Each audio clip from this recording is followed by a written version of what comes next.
प्रदेश की 3 विधानसभा और 1 लोकसभा सीट के लिए हो रहे उपचुनाव को लेकर मतदान 30 अक्टूबर को होना है, जहां इसी के चलते मतदान दल सामग्री लेकर अपने अपने बूथों के लिए रवाना किया गया। देखिए खास रिपोर्ट। खरगोन जिले की बड़वा और भीकनगांव विधानसभा खंडवा लोकसभा क्षेत्र में आती है। इसी के चलते पीजी कॉलेज खरगोन से मतदान दलों को रवाना किया जा रहा है। भीकनगांव में 337 मतदान केंद्र बनाए गए हैं, वहीं बड़वा में 323 मतदान केंद्र हैं।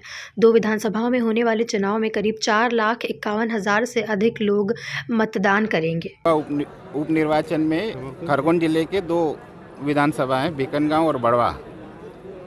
कुल 660 मतदान केंद्र हैं, 825 दल हैं। बड़वा में 65 रूट हैं और भीकनगांव में 72 है और सुरक्षा व्यवस्था पर्याप्त है। किस प्रकार की व्यवस्था की गई स्वतंत्र और निष्पक्ष चुनाव कराने को लेकर? स्वतंत्र और निष्पक्ष चुनाव करवाने के लिए सबको ट्रेनिंग दी गई है और स्वतंत्र निष्पक्ष दिखना भी चाहिए कि हम स्वतंत्र हैं और निष्पक्ष रूप से चुनाव करवा रहे हैं। कोरोना गाइडलाइन का पालन कोरोना गाइडलाइन का पालन हो रहा है। हर मतदान केंद्रों पे हमने थर्मल इसके रखा है और मास्क भी बांटेंगे, दूसरा सैनिटाइज करवाएंगे। आशा कार्यकर्ताओं को दिया है। क्या नाम है आपका?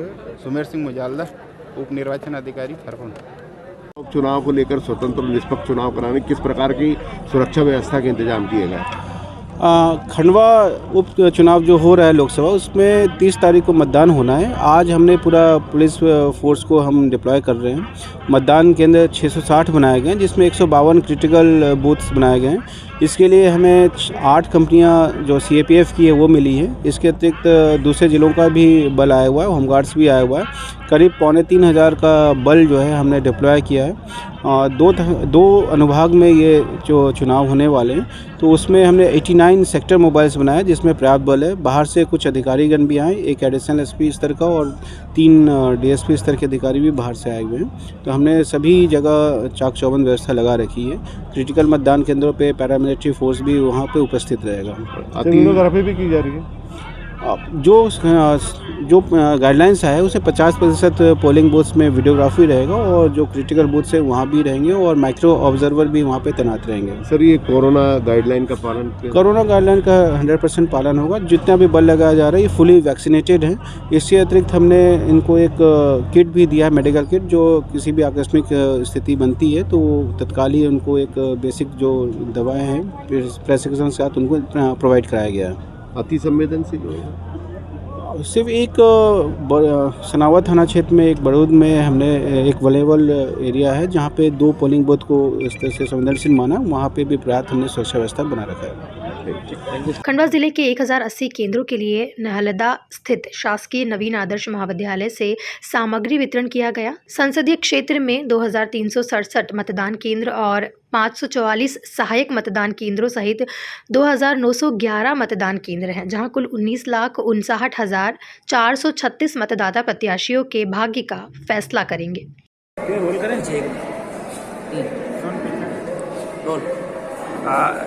सर, लोकसभा चुनाव को लेकर आज मतदान दल रवाना हो रहे हैं। किस तरह की व्यवस्था की गई है सर, थोड़ा सा? यहाँ पे जैसे आपने देखा कि एक इनर लेयर यहाँ पे लगाया गया है, जिसमें DFMD वगैरह चेकिंग होती है, कोई अनावश्यक वस्तु यहाँ पे ना ला पाए, पहली चीज़ तो वो है। और दूसरा फिर यहाँ पे ट्रैफिक व्यवस्था भी लगाई गई है कि बसों का जो यहाँ से निकलेंगे तो प्रॉपर तरीके से निकले, किसी प्रकार जाम वगैरह न लगे, क्योंकि पहली बार इस एरिया में व्यवस्था की गई और जो रोड्स वगैरह है वो भी उतनी चौड़ी नहीं है, तो इसलिए थोड़ा प्रयास किया गया कि ट्रैफिक सुचारू रहे। और जैसे ही बसें रवाना होने लगी उसके बाद इसमें 1 वे सिस्टम किया जाएगा ताकि कहीं जाम लगने की संभावना न बने। तीसरा जो है कि जो सुरक्षा व्यवस्था है EVMs की, जब यहाँ से पोलिंग पार्टी रवाना होगी तो जो उनके साथ में सुरक्षा दल है, CAPF के अलावा जो सुरक्षा दल लगा है वो पूरा इसमें बस में बैठ के जाएगा, जिसमें आर्म गार्ड, SPOs और होमगार्ड सभी उसमें बैठ के जाएंगे। और जो पोलिंग स्टेशन है वहाँ पे जो जिस पोलिंग स्टेशन में CAPF है वहाँ की कंपनी वहाँ पे स्वतः उनको छुड़ा देगी। तो इस प्रकार से ये सुरक्षा व्यवस्था यहाँ पे की गई है। और वापसी में भी इसी प्रकार से जब वापसी होगी पोलिंग दलों की तो उसमें अपनी जो सेक्टर गाड़ियाँ हैं वो बसों के साथ जब तक मेन रूट पे नहीं आएंगी तब तक सेक्टर गाड़ियाँ उनके साथ रहेंगी और उसके बाद मेन रूट पे आने पर जो थाने की गाड़ियाँ हैं वो उसको कमान संभालेंगी और इस प्रकार से इसकी सुरक्षा व्यवस्था इंश्योर की जाएगी। जैसा कि मालूम है, कल चुनाव है और आज जितने भी मतदान केंद्र है 1080 मतदान केंद्र हैं। तो 880 मुख्य मतदान केंद्र हैं और 200 ऑक्सिलरी मतदान केंद्र हैं। तो तीनों विधानसभाओं की जो वितरण है सामग्री का तो यहीं से किया जा रहा है और समस्त टीमों को रवाना कर दिया जाएगा। तो आज शाम तक हम लोग पहुँच जाएंगे और समस्त मतदान केंद्रों में उनके रुकने की व्यवस्था की गई है और सेक्टर ऑफिसर्स भी किसी मतदान केंद्र पर रुकेंगे जिसकी सूचियाँ जो है वो समस्त राजनीतिक दलों को दे दी गई हैं और 7 सेंटर बनाए गए हैं जहाँ पे मशीन्स रखी जाएंगी और वहाँ से फिर रिजर्व मशीन्स को और बांटा जाएगा कर उनकी सूची भी राजनीतिक दलों को दे दी गई है। तो मुझे लगता है अगले 2 या 3 बजे तक पूरी वितरण की व्यवस्था पूरी होगी। कोविड प्रोटोकॉल में सब मास्क पहनने के लिए और सैनिटाइज जो करना है और बाकी मतदान केंद्रों में भी सैनिटाइजेशन का कार्य इस बिल्डिंग को भी सैनिटाइज किया गया है। बाकी सबको यही हिदायत दी गई है कि सब मास्क पहन के रखें।